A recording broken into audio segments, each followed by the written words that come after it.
What if I were to tell you the US Navy used a jellyfish cannon against angry ocean hippies after they broke the cardinal rule of America? Don't touch our boats. Well, we fought world wars and changed world maps as a result of people fondling our dinghies, and in 1989, the water warrior eco-terrorist known as GreenPeace found out about this the hard way, and then in 1993, because some lessons just don't stick. Yoo-hoo! I'll make you famous. So in all transparency, I found out about the jellyfish cannon part of today's video on the Unsubscribed podcast. The odds are, if you watch my channel, then you know who these beautiful bastards are. But if you don't, please check out their channel. These guys truly are a national treasure and they deserve a follow. I'll leave a link to their podcast in the description of this video. So there wasn't a lot of information I could find online about this incident other than some old newspaper articles that held very little detail. Other than proving this did in fact happen. Because you can absolutely believe everything you see on the news. Isn't that right, CNN? Well, this being said, a lot of the details I got from the first part of today's video came from the Unsubscribed crew.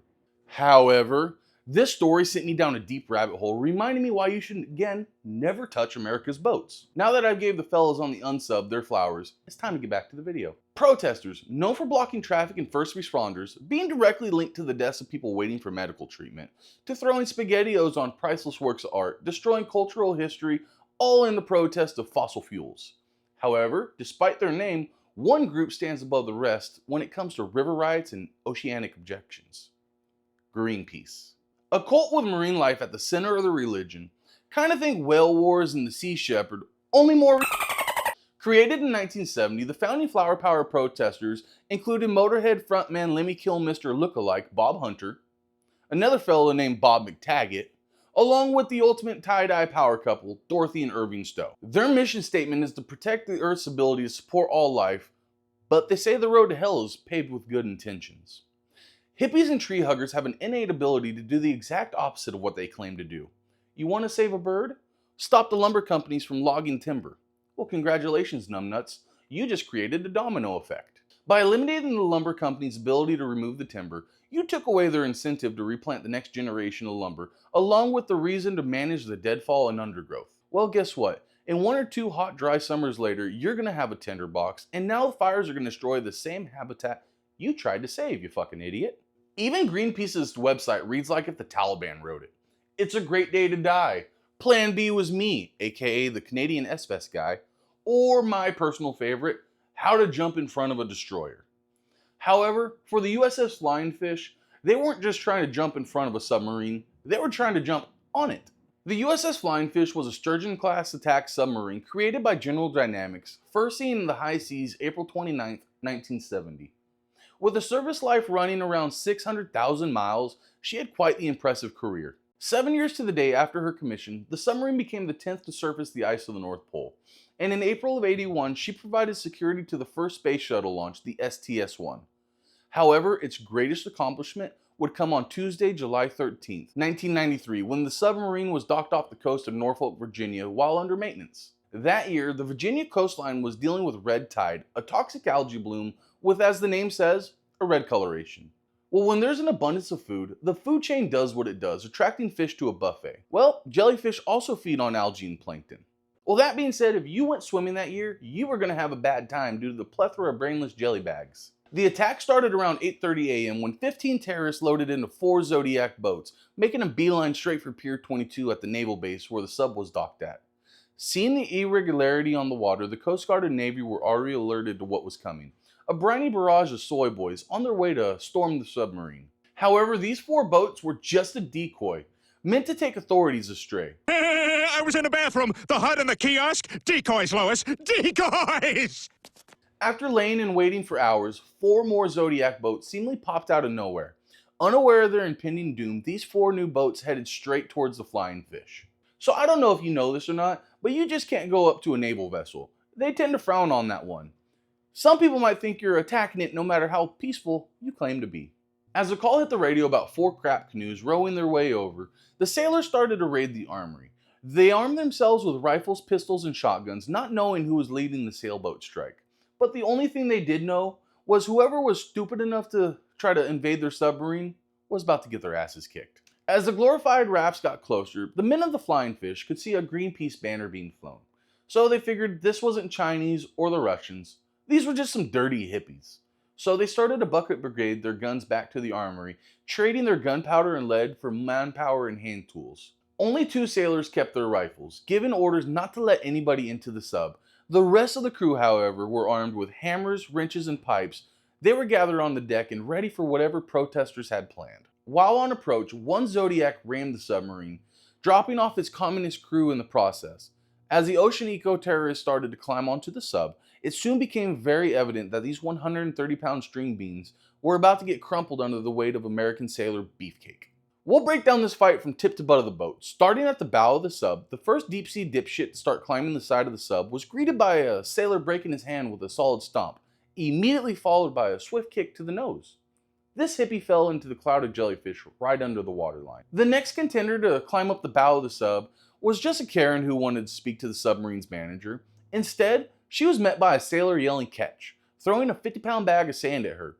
As a result of the 50 pounds of earth that she so dearly loved, it broke 4 of her ribs along with making her take a little swim with the jellyfish she wanted to protect. As the brawl was taking place at the bow of the boat, 4 sailors were reenacting their favorite scene from Moby Dick, using docking poles to pop the inflatable boats. With the Zodiacs losing air quick, the real possibility of swimming with the jellyfish forced one raft captain to decide it's a good time to nope out of the area, leaving his activist comrades behind to bathe with the brainless burn bags. As Greenpeace moved to the engineer's hatch, these hippies were greeted by a literal can of whoop-ass. They opened that hatch to see a group of angry gorillas just itching to get out of their cage. Holding screwdrivers, pipes, and wrenches, these sailors were calling up to the baby-back bitch boys, beckoning them down. Deciding door number 2 was a big bag of nope, these soy boys figured their best chance stood topside. As the Greenpeace pansies were getting thrown off the submarine like it was king of the raft, a few sailors were trying to start the portable firefighting pump.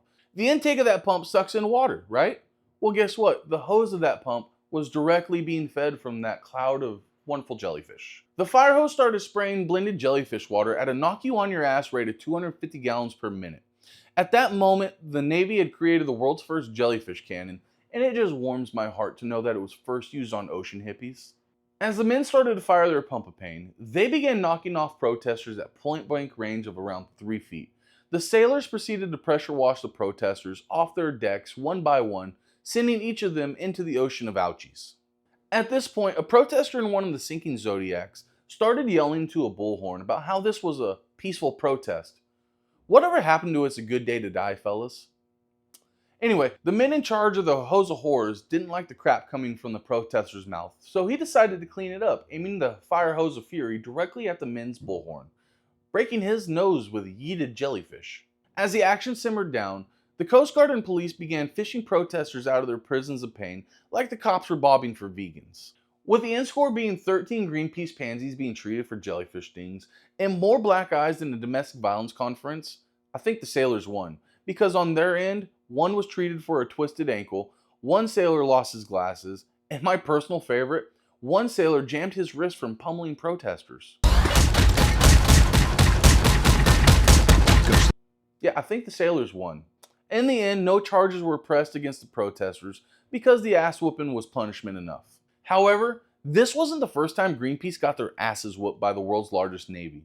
In July of '89, they forced a test fire of the Trident II missile to be canceled after they successfully hung an anti-war banner on the communication tower of another submarine. So December of that same year, the Navy retested the Trident II and fired it 50 miles off the coast of Cape Canaveral off the USS Tennessee. Yet again, the Navy found out just how persistent these pesky protesters could be.